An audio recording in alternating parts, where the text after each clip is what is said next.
ভালো কাজে বাধা থাকবে, এটাই স্বাভাবিক। যদি বাধা না থাকে তাহলে বুঝবেন ভালো কাজ হচ্ছে না। কথা কয় না? যতদিন আপনি ভালো কাজ করবেন ততদিন।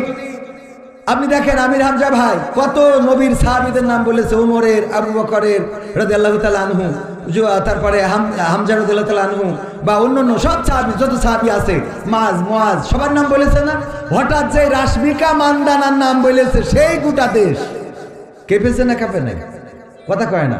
মুহতারাম ডক্টর মিজানুর রহমান আজহারি ভাই কত ভালো কথা বলেন, হঠাৎ সিক্স প্যাক বলেছেন অথবা কাউবয় বলেছেন। এটা বলা উচিত না, এটা ঠিক আছে, এই রাসূলের শানে এটা যায় না, কিন্তু ভালো কথাগুলো যে জীবনে শেয়ার দেয় না, সেই কথাগুলো শেয়ার দেয়। কথা কয় না? মুহতারাম হাফিজুর রহমান সিদ্দিকী হুজুর হাফিজাহুল্লাহ কুয়াকাটা, উনি সারা জীবন কত ভালো কথা বলেছেন, কত ভালো, তার শুনে কত মানুষ দাড়ি রেখেছে, কত মানুষ নামাজি হয়েছে। এইগুলো আইডিতে না পাওয়া গেলেও যেইটাই বলেছে, ওরে বাটপার, আইডিতে আছে না? না। তার মানে আমাদের মানসিকতা হলো খারাপটাকে অ্যাকসেপ্ট করে নিয়ে আমরা সেটাকে প্রচার করা। আমি চাচ্ছি খারাপটা, আর মুখে বলতেছি ভালো কিছু। ভালো কিছু যদি হয়তো আপনার মধ্যে তো একটা দেখা যেত। আপনার ফেসবুক আমরা ঘেটে ঘেটে দেখি, আমাদের যারা সমালোচনা করে, সারাটা ফেসবুক জুড়ে একটা পজিটিভ পোস্ট নাই। যেটাই ভুল করেছি, যেটাই খারাপ বলেছি, বা যেটাই স্লিপ অফ টাং হয়েছে, সেটা তার আইডিতে আছে। তার মানে ও কি ভালো মানুষ? খারাপটা ধরে নিয়ে বেড়াও। 10টা কাজের মধ্যে একটা ভুল হইতেই পারে। কাজ করে যে ভুল হয়, ভুল করে সে, ঠিক না বেঠিক? কাজ আছে যার, ভুল আছে তার। যার কাজ নেই ওর ভুল হবে কি করে? কাজই তো করে না, তা ভুল হবে কি? কাজ করতে গেলে ভুল হবে। আপনি যদি ভালো হন তাহলে ভুলটা সরাই দেবেন, সংশোধন করে দেবেন। কিভাবে? সুন্দর করে তারে বুঝাবেন, ভাই এই কাজটা এইভাবে না করে এইভাবে করলে ভালো হতো, এটা করেন। এটা না করে আমরা শুরু করে দিলাম। আল্লাহ আমাদের হেফাজত করুন। এই যুব সংঘের যে প্রতিষ্ঠা বার্ষিকী, ওরা চাইলে এখানে অন্য কিছু করতে পারতো, এখানে কনসার্ট করতে পারতো, মমতাজ মার্কা শিল্পী আনতে পারতো, তারপরে অন্য এই জাতীয় করতে পারতো না? পারতো না? যুবকেরা করে না? করে না? কিন্তু তারা তাফসিরুল কোরআন মাহফিলের আয়োজন করেছে। এটা প্রমাণ করে এই যুবকেরা ভালোর পক্ষে আছে, আলোর পক্ষে আছে। সুতরাং তাদের পক্ষে থাকার দরকার আছে না? না, আল্লাহ তাদের পক্ষে থাকার তৌফিক দান করুন। আজকে প্রধান সভাপতিত্ব করছেন জনাব মোহাম্মদ রুহুল কুদ্দুস সাহেব। এছাড়া পরিচালনায় রয়েছেন আমাদের শ্রদ্ধাভাজন বড় ভাই মহিরুদ্দিন সাহেব। সার্বিক তত্ত্বাবধানে রয়েছেন মোহাম্মদ তুহিন রেজা।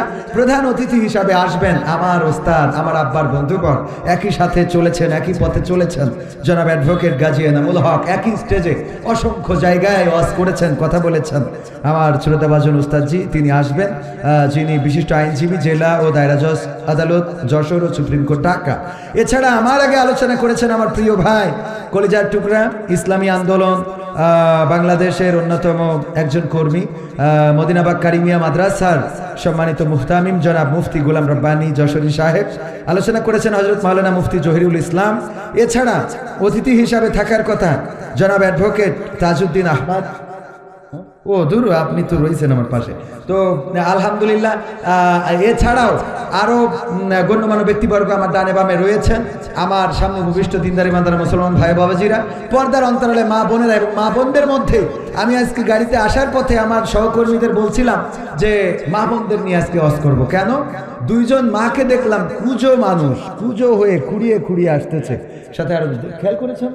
তো এই যে মায়েরা এই শীতের রাত কষ্ট করে আসে, আমরা সামনে যাদেরকে পাই তাদের ব্যাপারে ওয়াজ করি, পুরুষদের ব্যাপারে, মা বোনদের ব্যাপারে ওয়াজ করা হয় না। মা বোনেরা পুরুষদের থেকে বেশি না কম? প্রায় জায়গায় গেলেই বলে, হুজুর মা বোনদের প্যান্ডেলে জায়গা ধরছে না, পুরুষ প্যান্ডেল এখনো ফাঁকা আছে, একটু বলে দেন। আমি কই যে অল্টারনেট করে দেন, এদেরও এনে দেন, ওদেরই এনে দেন। কারণ পুরুষরা যদি প্যান্ডেল ভরাইতে না পারে তো মা বোনরা ওখানে ভরাই ফেলেছে, ওদের সামনে দেন, আর এদের দেন প্রজেক্টরের সামনে। কারণ পুরুষরা এনে তো আসবে কি, ওদের তো গবেষণা করতে করতে দিন শেষ। আর বেলা শেষে চায় মোটর সাইকেলে গিয়ার দিয়ে বেড়ায়, লাইলাতুল ফেব্রুয়ারি গদখালি যাবে, আছে না নাই? আবার এসি বলবে, হুজুর একটা হাফেজা মেয়ে খুঁজে দেন তো। তুই হাফেজা, তুই যেটা গদখালি নিয়ে যে ডুপ্লিকেট বানালি, ওটা কি ডাকবে? কথা কয় না। আমি বলেছি ঘটক হইতে হবে এমন ছেলে, আগে দেখতে হবে যে ওই ছেলে কেমন। দেখি ও যদি গাঞ্জাখোর হয় তাহলে ডাইল করে একটা মেয়ে এনে দিয়ে দিতে হবে, যে বিড়ি টানে সারাদিন। কারণ তোরও বিড়ির গন্ধ, ওরও বিড়ির গন্ধ, দুটো মিলে ভালোই প্লাসে প্লাসে প্লাস, মাইনাসে মাইনাসেও প্লাস, ঠিক না বেঠে? কিন্তু আমরা যখন প্লাস মাইনাস করে ফেলি তখন মাইনাস হয়ে যায়। প্লাসে মাইনাসে কি? প্লাসে মাইনাসে কিন্তু মাইনাস। এর মধ্যে কোনো একটা প্লাস হইলে সমস্যা আছে, এই জন্য মাইনাস মাইনাস রাখতে হবে, না হইলে প্লাস প্লাস রাখতে হবে। দুইজনই হুজুর অসুবিধা নাই, দুইজনই গাঞ্জাখোর অসুবিধা নাই। যে একটা গাঞ্জাখোর একটা এর মধ্যে মাইনাস হয়, হয় হুজুর খারাপ হয়ে যায় যদি ছেলে খারাপ, ছেলে যদি হয় আল্লাহওয়ালা, আর বউ যদি হয় ডাইল মার্কা, মানে ওই যে ঘুরি বেড়াবে, এর সাথে ফোন করবে, ও আস্তে আস্তে হুজুরির নামাজ কালাম সব শেষ হয়ে বউ ঠিক করতে যাই, ঠিক না বে ঠিক? আবার বউ যদি আল্লাহওয়ালা হয়, হুজুর যদি গাঞ্জাখোর হয়, ও এক সময় আস্তে আস্তে সেও মাইনাস হয়ে যায়। এই জন্য প্লাসে মাইনাসে মাইনাস, এটা মাথায় রাখবে। মাইনাসে মাইনাসেও প্লাস, প্লাসে প্লাসেও প্লাস। বোঝা গেছে তো? একদম অঙ্কের সূত্র দিয়ে দিলাম, যা জীবনে তিনি আজকে এইটাও বলে দিলাম, অ্যাডভোকেট মানুষ সহজে বলতে। তো এই তারপরে এই যে ছাড়াছাড়িগুলো তো আছেই কোর্টে, প্রায় বিভিন্ন রকম ঝামেলা, সব মিলায়ে মা বোনদের ব্যাপারে কথা বলতে চাইলাম, কিন্তু আমার ভাইজান মাদের নিয়ে যে ওয়াজ করে দিয়েছে তাতে আর মা বোনদের ভালো বানানো লাগবে না। এখন আমার সামনে যারা, ওদেরকে ভালো বানাইলে বাকিটা ঠিক হয়ে যাবে। আল্লাহ ভালো হওয়ার তৌফিক দান করুন, বলেন আমিন। তো গণ্যমান্য ব্যক্তিবর্গের মধ্যে অনেকেই আছেন, মা বোনেরা আছেন, সবাইকে আনুষ্ঠানিকভাবে সালাম জানাচ্ছি, আসসালামু আলাইকুম ওয়া রাহমাতুল্লাহ। আমরা আল্লাহর শুকরিয়া আদায় করছি যে মহান রব দয়া করে মায়া করে আমাদেরকে মানুষ হিসাবে সৃষ্টি করেছেন, আজকে এই মাহফিলে আসার বসার তৌফিক দান করেছেন। আল্লাহ চাইলে আমাদের অন্য কোনো প্রাণী করে পাঠাতে পারতেন, যেটার কোনো অভিযোগ করার ক্ষমতা আমাদের ছিল না। ছিল একটা কুকুর যদি বানিয়ে পাঠাতো, আমাদের কিচ্ছু করার ছিল না। তার গায়ে একটা কোপ মেরেছে, সেখানে ঘা হয়ে পোকা হয়ে গেছে, মনের কষ্টটা বলার মতো শোনার মতো কোনো মানুষ আছে? বলার মতো কোনো জায়গা আছে না? তার সহযোগিতা করার মতো কেউ আছে? আল্লাহ চাইলে আমাদের এমন কোনো প্রাণী করে পাঠাতে পারতেন। তারপরেও দেখেন আমরা আল্লাহর শুকরিয়া আদায় করি না, অথচ একটা কুকুর কত আল্লাহর শুকরিয়া আদায় করে। আপনি যদি 3 দিন একটা কুত্তারে খাওয়ান, ও দেখবেন যে আপনার জন্য জীবন দিতে রাজি, ঠিক না বেঠিক?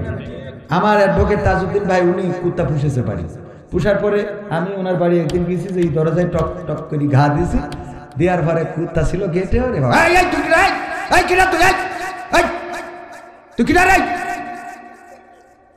শুরু করে দিয়েছে। আরে বাবা, মানে আজান দিয়ে এই বলে তো নাকি, কুত্তার ভাষায় এটা বলে যে তুই কিডা কোনটায় আছিস, তোর এত ভাব কিসি, খবরদার গেটের মধ্যে ঢুকবি না। আমি তোর ঢুকে খবরদার খবরদার ঢুকে যাবে।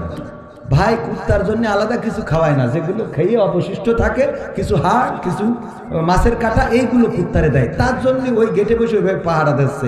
এর মধ্যে যদি ভাই টের পায়, এই সেতে গেটের সামনে এসে যদি দেখে যে আমি পরিচিত লোক কবির বিন সামাদ, ও দেখি গেট খুলিছে, খুলি কুত্তার খালি একবার যাই, কুত্তা বলতে পেরেছে রং নাম্বারে ডায়াল করে ফেলেছে, ঠিক না বে ঠিক?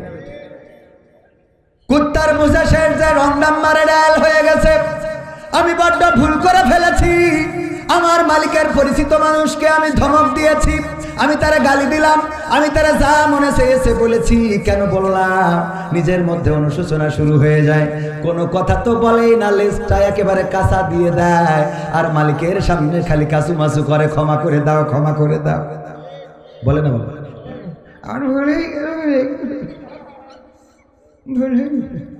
যতক্ষণ পর্যন্ত মালিক স্বাভাবিক না হয় ততক্ষণ পর্যন্ত দেখবেন ওই কুত্তা। আর যদি চোর হয়, যদি মালিক ওইটা দেখে একটা লাঠি নিয়ে আসে, ওই মালিক গেট থেকে বের হওয়ার আগে কুত্তা বেরোয় চলে যায়, ঠিক না বেঠিক?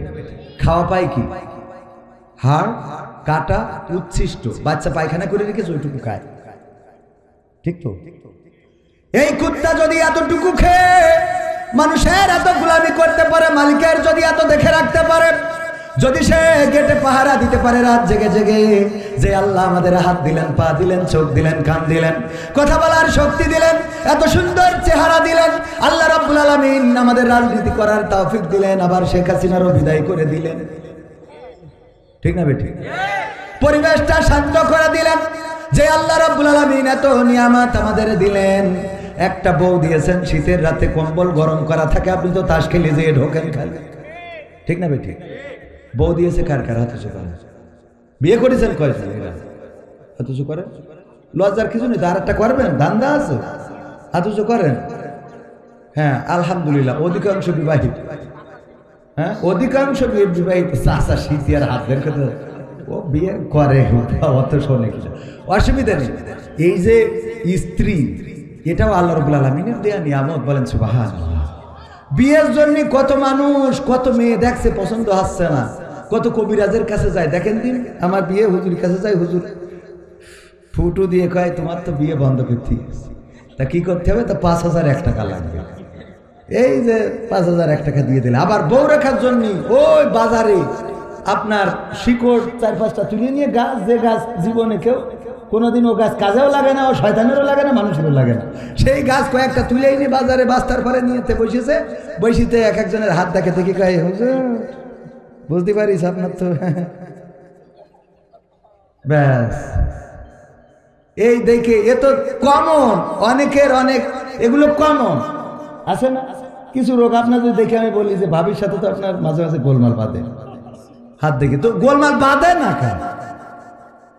কথা কয় না, এই জাতীয় কমন কিছু বলে কয় আপনার একটু সমস্যা আছে। হ্যাঁ, তো এরপরে যে ব্যাস, যাই হোক সব মিলাই ভাইরা আমার, আল্লাহ রাব্বুল আলামিন এই নিয়ামত আমার দিয়েছেন, বলেন সুবহানাল্লাহ।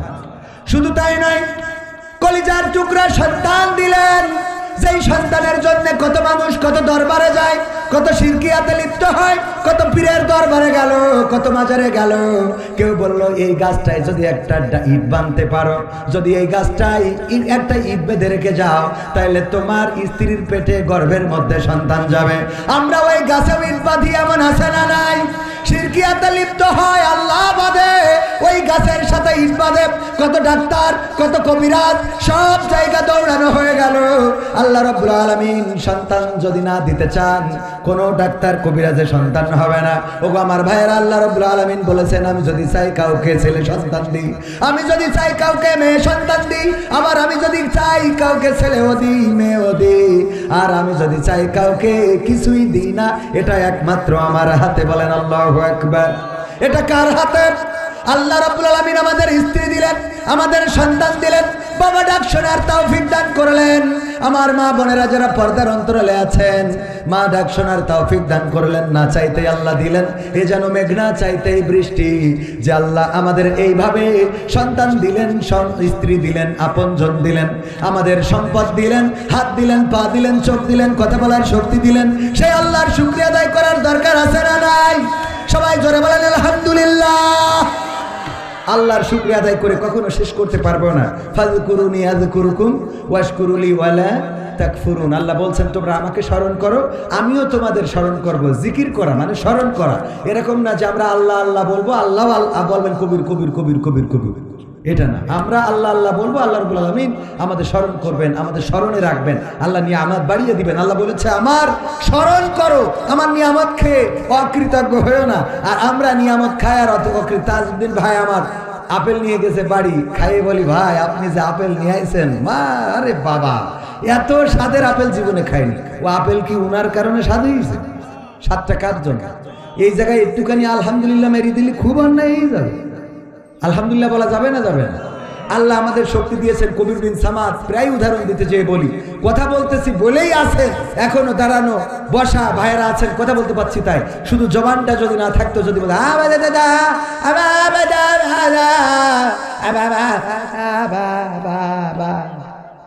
কয়জন থাকতো? কয়জন থাকতো? কত মিনিট থাকতো? একটা বোবার সাথে কেউ কথা বলতে চায় না। কোনো বোবারে আপনি বোবার সাথে গল্প করেছেন কোনোদিন? একজন আছে বলেন যে হ্যাঁ আমি বুবার সাথে গল্প, কি গল্প? আজকেও নামাজ পড়ে আমাদের মসজিদের বুবা 5 ওয়াক্ত নামাজ পড়ে। আমাদের গ্রামে 2 জন বুবা আছে, তার মধ্যে একজন নিয়মিত 5 ওয়াক্ত নামাজ। তো ওই নামাজ শেষ হলেই ও কিছু না কিছু বলবে, আমি ওর ঠিক মতো বুঝিও না। তবে আজ সন্ধ্যেবেলা মনে হইলো বলছে যে আজকে কোনো টেন্ডার নেই নাকি, মানে এরকম কিছু মাগরিবি নামাজ পড়ার পরে তো বলছে যে কি আজ কন্ট্রি নেই নাকি? আমি বললাম আছে, পরে যাবো। বলছে ঠিক আছে, মানে ওর মতো বুঝলো আর আমি আমার মতো বললাম। আমি বুঝে নিলাম যে ও বলছে যে ও বুঝে দিচ্ছে, তাই আমি বলছে ঠিক আছে, বিষয়টা বুঝতে পারিছে। মানে ও মনের ভাবটা প্রকাশ করলো যে প্রতিদিন তো কুপান্তে বেড়াও, তাই আজকে নেই নাকি? ভাইরা আমার, এই যে বোবারা, ওর সাথে বুঝযুগ করে কখনো গল্প করতে চাই না, বরং চেষ্টা করি ও যাবে আমার, কারণ সব কথা বুঝি না। ওরে ভাই তুই বকিস না, দিন কি বলছিস বুঝছি আমি, হয়ে গেল এই গল্প শেষ। বুঝি না যে আল্লাহ জবান দিয়েছেন, শুকরিয়া আদায় করবো না? বলেন আলহামদুলিল্লাহ। শুধু তাই না, এরপরেও আছে প্যারালাইজড হয়ে যদি এক সাইড পড়ে যেত, এখানে আসতে পারতাম? লাঠি ভাতে উঠতে পারতাম না। হঠাৎ প্যারালাইজড হয়েছে, কালকে যে বললো এই মনিরামপুরের দোকানের শাটার খুললি তোর শাটার খুলি বলবো, সেনোরা 16 বছর পরে ক্ষমতা পাইছি, হঠাৎ ওই রাত্রি যদি এক পাশ পড়ে যায় অমনি পরের দিন যাই যদি কয় ভাই অনেক কষ্ট হচ্ছে, বাচ্চা কাচ্চা নিয়ে দোকানটা না খুললি তো বিভেদ, এক সাইডতে পড়ি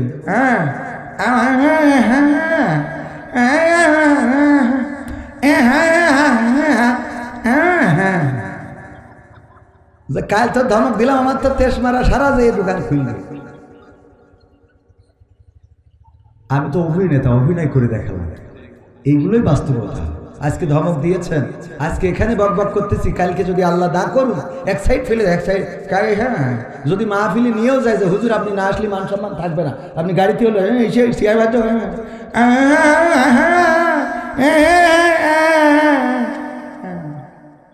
আমি শেষ, এর বাইরে কিছু আছে? যে আল্লাহ আমাদের শক্তি দিয়েছেন বলেন আলহামদুলিল্লাহ। আল্লাহ শুকরিয়া আদায় করে কখনো শেষ করতে পারবো না। একজন বিশেষ দলের লোক বলেছেন মাহফিলে জামাত ইসলামকে উপস্থাপন করা মুনাফিকি কাজ, এ ব্যাপারে আপনার মত কি? বাবা রে, যে বলেছে ওর আগে স্ট্যাটাসটা দেখছি, কথা বোঝেন না? বউ কেমন এইটা ঘটকের চেহারার পরে নির্ভর করে, কথা কি বুঝতে পারিস? বউ কেমন সেটা কার উপরে নির্ভর করে? ঘটকের চেহারার পরে। ঘটক যদি গাঞ্জাখোর হয় তা ওর দিয়ে ভালো চেহারার মেয়ে পাওয়া সম্ভব? ঘটক যদি মুফতি মুহাদ্দিস হয় তাহলে দেখবেন সে আলেমা পাত্র আলেমা পাত্রী খুঁজে বেড়ায়। ঘটক যদি মানে খারাপ চেহারার হয়, ওর কাছে তো মোটামুটি ওর থেকে একটু আপডেট হলেই কবে যে পরিমণির দেখে আইছি, কারণ ও বাড়ি যেটা দেখে ও তো দেখায়, ওর দিক তাকালি উঁচু করতে এরকম আছে না? তো এই জন্যই ঘটকের চেহারার পরে নির্ভর করে। তো যেই ব্যক্তি বলেছে যে জামাত ইসলামকে উপস্থাপন করা মুনাফিকি কাজ, আমি বলবো যে বলেছে তার স্ট্যাটাসটা কি? সে যদি মুফতি মুহাদ্দিস আলেম ওলামা বা এই অ্যাঙ্গেলের হয় তাহলে অসুবিধা নেই, কিন্তু সে যদি হাউন আঙ্কেল হয় তাহলে তার ব্যাপারে অস্করি কোনো লাভ নেই, কারণ ওদের আল্লাহ এইসব বলার জন্যই বানাইছে, কথা কয় না, মানে কিছু তো বলতে হবে তাই বলে। আমি বলি কি ভাই, আপনারা তো আমাদের শুভাকাঙ্ক্ষী, আপনারা দূরে সরে যাচ্ছেন কেন? এ যেন এমন এক ছেলের বিয়ে দিতে পাঠাই দিয়ে দেখি ওর মা কান্না করতেছে কেন? বলছে ছেলে আমার পর হয়ে গেল আজকে, তো পর হয়ে গেল তো ছেলে বিয়ে দেওয়া লাগবে না, কথা কয় না? ছেলে বিয়ে দেওয়া লাগবে কিনা? অনেক মা আছে ছেলে বিয়ে দিতে পাঠাই দিয়ে ওরে কান্না করে সারাদিন, মেয়ে বিয়ে দেবে বুঝলে ঘটকের পিছনে লেগে থাকলো যে একটু মেয়েরা বিয়ে বাপের কাছে লেগে বড় হয়ে যাচ্ছে, একটু পার করার ব্যবস্থা করো, মেয়েরও বুঝায় বিয়ে শাদী দিয়ে ও আল্লাহ ও বাবা রে, তুই সে 1 মাস ধরে চেষ্টা করছিল বিয়ে দেওয়ার জন্য, আজকে মারে কথা কয় না, সত্য না মিথ্যা? বিয়ে দেওয়ার জন্য এতদিন ধরে তোর মাথায় ঘুম হচ্ছিল না, সুতি বসে মেয়ে বিয়ে করবে না মোটে, কারণ ও মকসদের সাথে লাইন মেরে দিয়েছে, ওর বোঝায় সেইটা কাটাইয়ে তারপরে আমার অ্যাডভোকেট তাজউদ্দিন ভাইয়ের সাথে লাইন খুললো, ও মা আমার হাতে তুই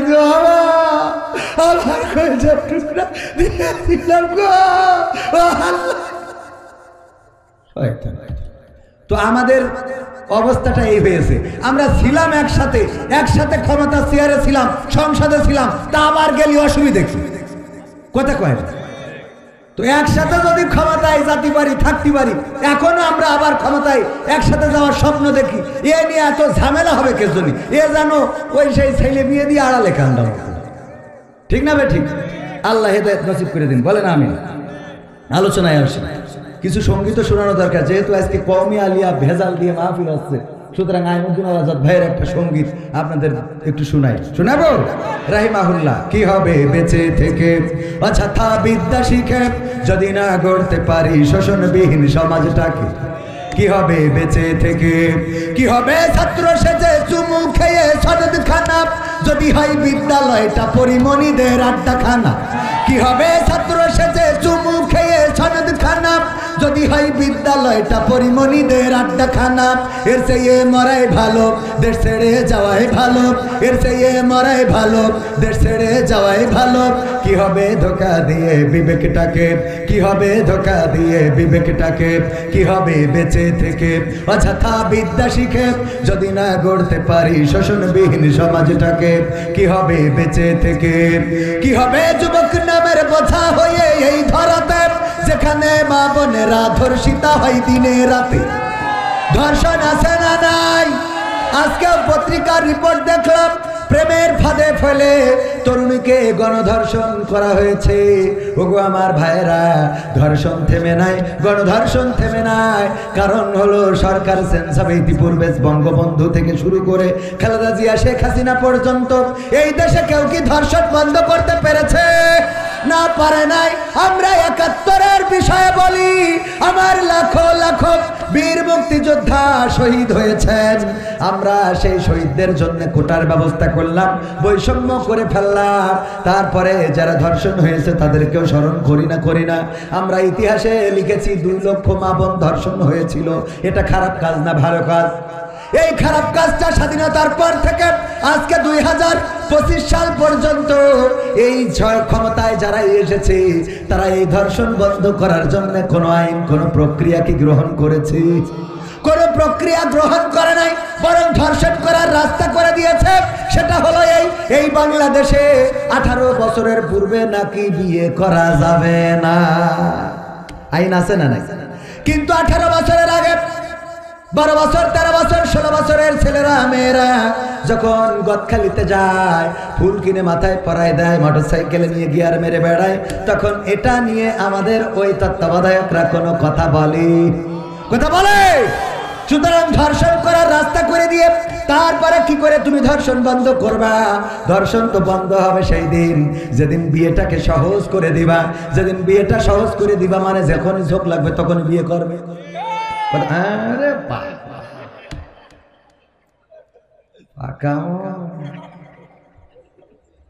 অসুবিধা নেই, দরকার আছে না নাই? ঝোঁক লাগলে বিয়ে। যেই দেশ আমরা বলি এই স্বাধীনতার মহান স্থপতি বঙ্গবন্ধু শেখ মুজিবুর রহমান, স্বাধীনতার ঘোষক প্রেসিডেন্ট জিয়াউর রহমান, এই স্বাধীনতার স্থপতি আমরা যাকে দাবি করি, সেই লোকটাও বিয়ে করেছিলেন 10 বছর বয়সে। কয় বছর? আমি শেখ হাসিনা বলছি, একটা বই পড়েছি, এই আমি শেখ মুজিবের মেয়ে, একটা বই আছে। এই বইয়ে আমি আগের প্রধানমন্ত্রী শেখ হাসিনার লেখা, নিজের লেখা বইয়ে পেয়েছি যে 10 বছর বয়সে বঙ্গবন্ধু শেখ মুজিবুর রহমান বিয়ে করেছেন। তাহলে 10 বছর বয়সে যদি আমাদের পিতা বিয়ে করতে পারে, বাচ্চারা বিয়ে করলে অসুবিধা? কথা কয় না? হ্যাঁ, আবার নিজের বিয়ের সময় ঠিকই দাদার ব্ল্যাকমেইল করিয়ে যে আব্বার বলিছে ছোট ভাইয়ের বিয়ে দিলে হয় না, বলছে তোর এখনো দিলাম না, ছোট ভাই বলছে এই কথা তো মুখে নিয়ে আসো না। কথা কি বোঝা গেছে? মানে নিজেরটা বলতে পারছে না, তা বলছে ছোট ভাইয়ের আব্বা ছোট ভাইয়ের বিয়ে দিলে হয় না, তো বলছে এখনো তো তোরই দিলাম না, তো ছোট বলছে এই কথা তো মুখে রেখায় নিয়ে আসো না। তার মানে ওর বিয়ের দরকার। তো এইভাবে যুক্তি বুদ্ধি করিয়ে তো বিয়ে করা লাগে। অথচ বাপের বিয়ে কিন্তু ঠিকই দাদার সাথে লাইন ঘাট করি তাড়াতাড়ি করে ফেলেছে। বলে যে প্রতিষ্ঠিত, কিসের প্রতিষ্ঠিত? বিয়ে করার পরে প্রতিষ্ঠিত হবে। কথা কয় না? গরুর কান্দে জল তুলে দিয়ে দেখেন টানতে পারে কিনা। গরু যে ষাঁড় গরু, এড়ে গরু আমাদের আঞ্চলিক ভাষায়, আপনারা কি বলেন? এ কি ধরি পরে জল টানা শুরু করে? ওরে নাংলা বানানোর জন্য কয়দিন মাঠে নিয়ে গেছেন যে জল দিয়ে দিয়ে যে ভুঁই চষতে হবে না সেটা চষি বেড়াইছেন। গাড়ি আপনার কোনটু যাওয়া লাগবে না, তাও টানাইছেন ওই গরুটারে মানুষ বানানোর জন্য। তা আপনার এড়িয়ে ছেলে ওরে বিয়ে দেন, ও তো এমনি নাঙল টানবে। ও তা না করিয়ে কয় যে আগে প্রতিষ্ঠিত হোক, তারপরে ও প্রতিষ্ঠিত হচ্ছে তো গাঞ্জা করে হয়ে বসে দিয়েছে। এইসব কথাগুলো এই যুবকদের কষ্টগুলো আমরা বুঝি রে ভাই। এই শীত পার হতে দেওয়া যাবে না। আল্লাহ কবুল করুন, বলেন আমিন। আর বিয়ে কোন বাপ দিচ্ছে না আমার সাথে বলবা। সেদিন একজন সির খুঁড়তেছে, পাপ নাই হুজুর আমি এইটি পড়ি, আমার ডাইরেক্ট নামও লিখে দিচ্ছে, আমার নাম এই, আমার আব্বা এখানে আছে, আমি বিশ্বাস করি যে আমি বিয়ে করি বউ চালাইতে হবে, কিন্তু আমার আব্বা আমার বিয়ে দিতে চায় না, আব্বা এখানে আছে ওয়াজ করি। আমি বললাম তোর আব্বা ডেকে নিয়ে স্টেজে যায়। আমি তোর আব্বা বিয়ে দেবে কি দেবে না, পরে পাশে ছিল একজন বলছে বিয়ের খরচ খরচা সব আমি নিলাম দায়িত্ব। এরকম কষ্ট আছে না নাই? দাদারা যারা আছেন নাতিদের বিয়ে দেবেন তাড়াতাড়ি, ও তো জাহান্নামে যাচ্ছে, ও একা যাবেন, আপনারও ট্রেনিং নিয়ে যাবে। কবে আমার দাদা কোনোদিন আমার সাপোর্ট দিন, আমি গদখালি গেছি তাও কোনোদিন বলিনি কিছু। বলবে কি দাদার এসে যদি বলে এই তোমার নাতি ছেলে দেখলাম আজকে RS1 নাকি যেন গাড়ি FZ5 RS1 3 ভার্সন নাকি R15 R15 এইসব গাড়ি উঠেছে, দেখলাম ওই গাড়িতে গিয়াতে পারে, বাপু বয়সের তো এখন ওসব করছে বেড়াবে, যাবে না চেঞ্জ হয়ে গেছে, অসুবিধা নেই। যাবে না চেঞ্জ হয়ে গেছে, ও তো তোর জাহান্নামে নিয়ে যাওয়ার জন্য পাকা রাস্তা করতেছে, কথা কয় না, ঠিক না বেঠে ভাইয়ের আমার। এই জন্য ধর্ষণ যদি বন্ধ করতে হয় আল্লাহর আইন ছাড়া বন্ধ হবে না। আমি উদাহরণ দিতে যেয়ে বলি, পবিত্র কোরআনের আইন হলো যদি কেউ জেনা করে, ধর্ষণ করে, জেনা করলে যদি বিবাহিত হয় শাস্তি হলো সঙ্গে সার করার, যদি অবিবাহিত হয় তাইলে 100 বেত্রাঘাত, একটু কম আছে। যদি কেউ ধর্ষণ করে তাইলে তার শাস্তি কি? মাজা পর্যন্ত গেড়ে দাও। যদি বিবাহিত হয় অবিবাহিত হয় দুইটার জন্য সমান ধর্ষণ করলে, দুইটার জন্য আইন সমান। অ্যাডভোকেট উনি তো বাঁচানোর চেষ্টা করবে, কারণ ওই খরিদ খাতি হয়, ঠিক না? কেস যত লাভ তত, বলে যে কেস করো, আমি তা আসি, আমি তা বলেন না, হ্যাঁ কয় মামলা একখান ঠুকি দাও, দেখে আনে মামলা ঠুকলি তো উনার বাড়িতেও তালা হবে। যাই হোক ভাইয়ের আমার, তো এই যে মামলা অ্যাডভোকেটরা পক্ষে লড়াই করবে, সব করবে, কিন্তু কোরআনের আইন যখন কায়েম হয়ে যাবে, প্রমাণ হয়ে যাওয়ার পরে মাজা পর্যন্ত গেড়ে দাও। কবির বিন সামাদ প্রমাণ হয়ে গেছে, 4 জন সাক্ষী প্রমাণ পাওয়া গেছে, ধর্ষণ করেছে, জেনা করেছে, মাজা পর্যন্ত গেড়ে ইট পাথর মারবে, সবাই থাকবেন। এই যে ক্যামেরা দেখেন কতগুলো, এখানে প্রায় 100 ক্যামেরা, এই 100 ক্যামেরা এরা ভিডিও করবে। আজকে এখানে যত দর্শক আছে তার থেকে ক্যামেরায় ভিউজ বেশি না কম হবে? অনেক বেশি, lakh lakh million million views হবে। তো ওরাও দেখবে যে কবির বিন জামাতকে কিভাবে তেজ মারা হয়েছে। তো এইটা যখন হয়ে যাবে, এটা দেখার পরে লাইলাতুল ফেব্রুয়ারিতে পুরো দেখবেন দেশ ফাঁকা ফাঁকা, ঠিক না ঠিক? ওই দিন যদি কেউ বলে যে, উল্টো মেয়েরা যদি বলে আমি তোমার কাছে 3 পিস চাইলাম, আমার দেয়া লাগবে না, আমি তোর শার্ট প্যান্ট বানাই দেবো, কবে তুই মাপ চাই, দেখা হবে না, ঠিক না ঠিক? কারণ কি? কারণ যদি অ্যাক্সিডেন্ট করে ফেলি, বলা যায় না মেশিনের কথা, যদি অ্যাক্সিডেন্ট হয়ে যায় তাইলে শাস্তি কি? এটা কায়েম হইলে বলেন তো জেনাকারী ধর্ষণকারী বাংলাদেশে পাওয়া যাবে? ধর্ষণের বিরুদ্ধে কথা বলে কিন্তু কার্যকারী পদক্ষেপ নেয় না, কারণ যারা এর বিরুদ্ধে কথা বলে ওরা আবার এই কাজে জড়িত, ঠিক না ঠিক? পরহেজগারিতা দেখায়, এত পরহেজগারিতা তাদের মধ্যে নাই, আমরা ভালো করে জানি। দেওর ভাবির সাথে, ভাই থাকে মালয়েশিয়ায়, ভাই আডা পি মালয়েশিয়া, ডিয়া পি মালয়েশিয়া, ভাবি আডা ডিয়া কাছাও ডিয়া মিয়া, ভাবি